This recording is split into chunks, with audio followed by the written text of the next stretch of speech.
Oh, hello there. Looks like you've come to play a little bit of a Loren the Amazon Princess with the fantabulous YouTube show Let's Pinch Loren the Amazon Princess with me, Stuart. So last time we were sent off to go get rid of these mean old dark elves, causing poor Mirth distress. So let's proceed. The party was already well into their journey. The terrain was difficult to navigate, but made easier with the help of their new companion. Along the way, they were surprised to find an overturned cart right in their path. Who left this here? Hold! Show yourself! Oh yeah, am I about to use a Scottish accent? Well, you bet your sweet bippy I am. Out from behind the cart jumped a large and dangerous-looking dwarf, brandishing his axe. Stay away, the lot of ya! You'll never get your hands on these goods. It's like riding a bike. Saren lowered his weapons, realizing that the dwarf was only protecting the cart, not ambushing them. I wonder who would win, the great Loren or this mighty dwarf? The dwarf, duh! I bet you 10 gold he wins. 10 gold on Loren. You're on! I am fighting no one. Can there never be a moment when you're serious? Forgive me, your grace. Saren whispered to Dora when Loren looked away. Your gold is as good as mine. Meanwhile, Loren had given the dwarf a pouch of water. Would you mind telling us your name? Ramus. Okay. League of Legends joke. And then he poured the water into his mouth like he hadn't had a drop in days. Haven't you had any water? Just mead. Lots of it. He gestured to the scattered barrels near his cart. You're a merchant, aren't you? Aye, at least I used to be until my blasted wagon lost its wheel. I'm not having much of anything now. Don't say that. You'll still be an amazing merchant when you get back. Ramus blinked, staring deeply at the female dwarf trying to comfort him. It looked as if he was in a trance. Aye. Sir Ramus, I will help restore your honor. It is against my ethics to leave someone in need of help, so please accept my donation to recover your costs. Mirth approached the dwarf and he held out his hand as if he were expecting a bag of gold. Instead, Mirth closed her eyes and waved her hand on the cart. The grass underneath it started to grow long and turned into vines, reaching out and turning it right side up. The vines then turned and bound themselves into a perfect circle where the missing wheel had been. When Mirth opened her eyes again, the vines had been turned into solid wood. My cart! It's fixed! Thank you, Forest Lady. It's as good as new. It was my pleasure. Are there any goods we can purchase from you? We've had a long trip ahead of us, and we may restore your merchant's honor yet. Of course I got goods to sell. Just take a look. Ooh, shopping! And off we go. Ramus regained a colourful disposition and happily showed the party his goods. After a few purchases, he seemed not only healthier, but happier. His eyes were still difficult to remove from Dora, however. Bandits attacked me. I didn't know what to do. I couldn't just leave my cart in the middle of nowhere. Those are just things. You'd risk your life for material possessions? Being a merchant is all I've known, lady. With that axe, I would assume you know something of battle, too. This old thing. We've been together for a long time. A merchant and a warrior. You are a most skilled man. You're gonna make me blush. I agree. Dwarves are powerful people, and it would be wise to have you by our side. Will you join us, Ramus? He glanced over at Dora one more time. You couldn't keep me away. Everyone is welcome to join us in this endeavor. Fight valiantly, brave dwarf. Ramus, the Berserker. And so a new member joined their ranks. They wasted no more time and continued onwards towards their goal.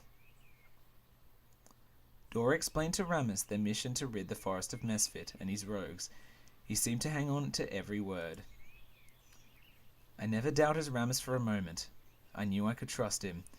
Even if we had just met, I knew, because I could tell that he had fallen in love with Dora at first sight. Love is what makes heroes of us all. Led by Murph, the party wandered deep into the heart of the forest, facing wonders that Loren and even Saren hadn't seen before. Rustling in the vegetation halted Mirth to a complete stop. Everyone else slowed and looked back at her. More rustling. Mirth gripped her staff and walked towards the trees to the side of the path. The forest knows you are there. Come out. It was silent as they all started into the empty forest around them, but Mirth was so sure that someone was there. They were startled when they heard hushed voices behind them. When the voices stopped, an elf stepped out from behind a tree. He was blue from head to toe, unlike the elves they had seen before. Mirth gasped. Several other blue elves revealed themselves. But... Before Mirth could protest another word, the elves drew their weapons and charged. Battle time! We are going to battle! Yeah! Alright. Let's add Ramus to the party. Oh my. So sexy. Alright, I'm gonna shoot her with a bow. And do a big old fireball. Oh wait, I was gonna do more of that one. I don't understand the difference sometimes. Loren, Bob, sexy dark elf. Has she got? Oh, she's a healer. I was wondering when I was gonna get one of those. Let's give them a proper burial. It's the right thing to do. Ah, close to that too. If I was a girl, I would just be set.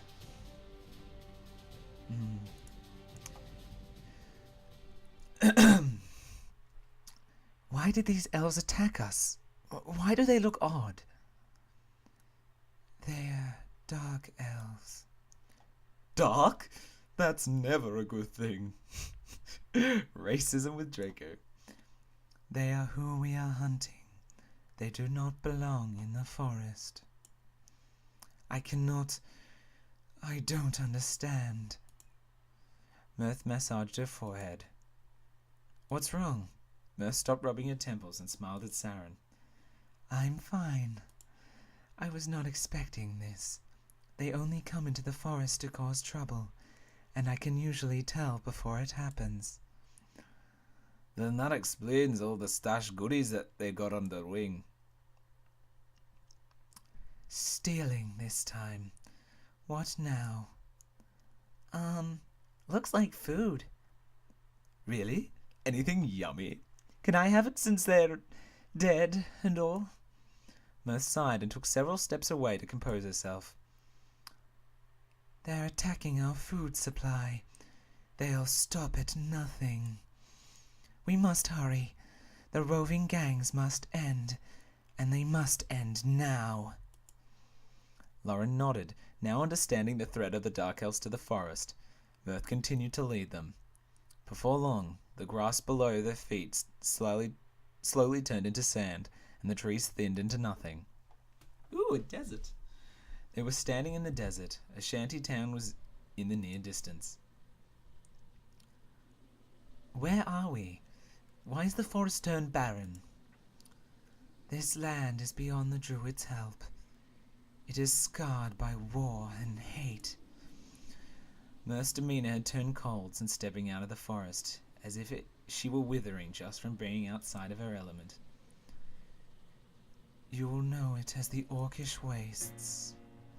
Upon arriving in the desert town and seeing that it was completely inhabited by dark elves, Saren realized that Mirth was tense because she was walking into enemy territory. Look at all the blue people. Shh! Don't call them that. They're dark elves. Why are they living out here? Doesn't seem fun. Because they are not allowed in the forest. Why not? They are elves, like the ones in the forest. Earth was quiet for a moment, looking straight ahead. No, they are different. The group received hard glares and sneers as they walked through the town. They were not looking merely for any dark elves, but for the rogues who had been upsetting the forest. So far they had only spotted women, children, and the elderly. They looked normal to Saren's eyes. How could these elves be any different from those that they met before? Mesfit and his rogues are not here. They will be deeper into the forest, with all the orcs in the wastes. It would be too risky to... Are you alright, miss? You look mighty tired. Well, the air is very dry, but I will be fine. Why have we not simply asked where he is? You, Elder. We are looking for the dark elf named Mesfit. Where might he be? The old elf eyed Loren harshly, knowing exactly why the party had searched for him. Tell us, or we will force it out of you. Princess Loren. You have come into my town and threatened me to make me give up my own children. Mesfit is your son? I consider all of my dark elves my children. I am Tobar, and I am the only person keeping our culture alive. He cast an evil eye towards Mirth. She pursed her lips. Being exiled from the forest is a difficult life to survive. We grow tired of telling the Dark Elves why this must be the way, but even you must know that the forest rejects you. That is a lie. We can live in the forest. It is the elven scouts who seek to kill us. I do not care about this elven spat. I need to find Mesfit, and you will tell me where he is. None of us know where he or his friends are. It changes all the times for this very reason. Saren caught the waver in the old elf's eyes, telling him that he was not telling the complete truth. Quickly, he moved to Loren to convince the princess not to do anything drastic. Pulling the moves again. Your Grace! Saren reached out and lightly grabbed Loren's arm. Loren whipped her head around to glare at him. Take it back a notch. Loren twitched. Her plans dwindled significantly if violence was off the table. Loren yanked her arm away from Saren in frustration of not knowing what to do. I'll handle this. Saren walked away from Loren and approached Tobar personally. Please forgive my mistress. We have been walking for days and we are tired. We're on a mission to save her mother, and we need to rid the forest of all its disturbance to proceed. If we can do something in exchange for this information, we would gladly do it. The old elf examined Saren for a long moment. If you truly mean that, there is something that you can do for my town. There is a group of orcs led by a powerful ogre named Vork, who had been terrorizing us. If you can rid the desert of him, then I will reveal what I know about Mesfit. Saren smiled and bowed to Tobar for coming around, then winked at Loren. She looked dumbfounded that being nice even worked. Very well. We will be back for that information soon. Be ready. Mirth let out a shaky sigh and followed Loren out of the city and into the vast desert. Loren's mother was always on her mind, even as she slept or fought. Not knowing anything about her mother's whereabouts or safety drove her mad with worry and largely frustrated with every obstacle that got in her path. Looking back, this worry drove her to seem cold-hearted and cruel. They wandered through the desert, hoping to find a sign of the great ogre Vork. Hold on! What is it? Orcs! Everywhere! We stumbled into their filthy nest! Good. Then we must be close. You've been ambushed by several orcs. You won't have time to heal completely between each fight. It is recommended that you save your game now. Oh my, I have definitely run over time this time. So before this big, intense fight, no doubt filled with me humming to myself and such things, I shall end it here. So I'll see you all on the next Let's Pinch the Loren Amazon Princess. I will say that correctly at the end eventually. Bye-bye.